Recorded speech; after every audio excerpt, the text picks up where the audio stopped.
Hello everyone, this is the Daily Joker 77. This is Movie Reviews High. Let me take you back a little ways back to World War II and Steve Rogers. We begin our story with Steve enlisting into the U.S. Armed Forces, and he gets denied because of medical issues, and he is just not fit to be a soldier, not yet in the eyes of the doctors. That's not why he was picked. Not, ladies and gentlemen, not why. So, our hero goes to the Stark Expo. Thusly, he goes to the fair to try out to be a soldier, and he goes to get tested at the fair. And he meets Dr. Erskine, who develops the super soldier serum for the SSR, who later becomes S.H.I.E.L.D. This is where it all started, right there with Howard Stark and the SSR. That's where it all began. That's where it all started. So, Steve is granted to be in the armed forces in the army. So, first of all, he had to go through training, and he was already showing ingenuity and very good qualities of character.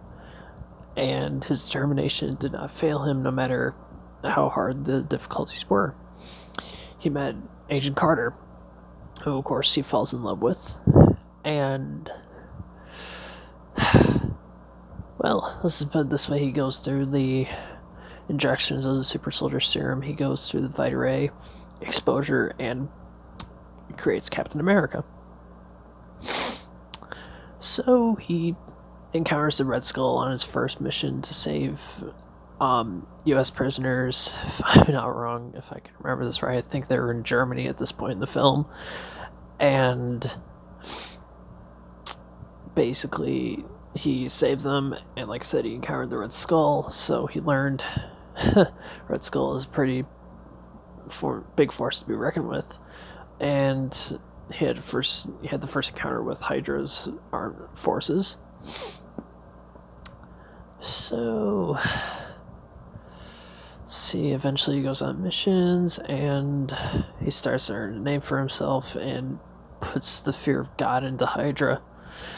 And one of the missions, he loses Bucky Barnes, his friend and part of the Howling Commandos. Let's see, basically the rest of the film, just trying to get to Red Skull, which he does. And then eventually he loses the Tesseract, which was introduced in the film early on. And he had to put the Valkyrie plane in the ice, in the water. And then the surprise twist here at the end of the film, we learned that Steve Rogers was basically under ice for over 70 years. That's pretty intense. It's pretty crazy. And it just still hurts. That line. Right at the end when he said he had a date. It still kills me to this day. That was a really emotional line. Oh, God. So, the action was very good. I mean, they did the first of anything with Captain America, and they did it perfectly. Really start off the MCU truly in chronological order and timeline-wise. Captain America is the first film in the MCU. And, let's see, the story was just perfect. Couldn't have done it any better. They started a lot of plot lines, and they really did a good job wrapping them up in the sequel. The Avengers, carried on Cap's story, which was really good. Let's see here. Yeah, they wrapped up the first one just perfectly. Really good. Let's see, Captain America, the first Avenger. what rating do I give you?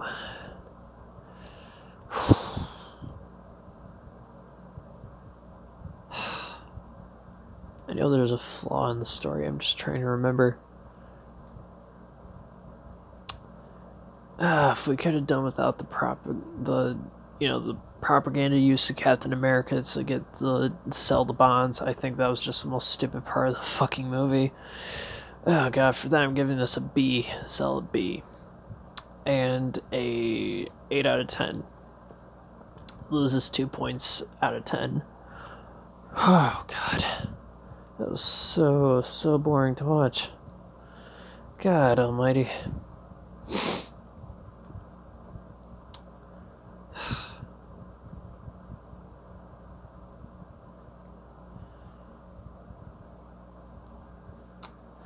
Yeah, so I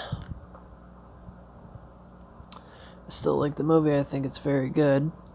I really do. I think it's very good. And anyway, this has been my movie reviews high of Captain America: The First Avenger. See you guys in the next video. Stay crazy.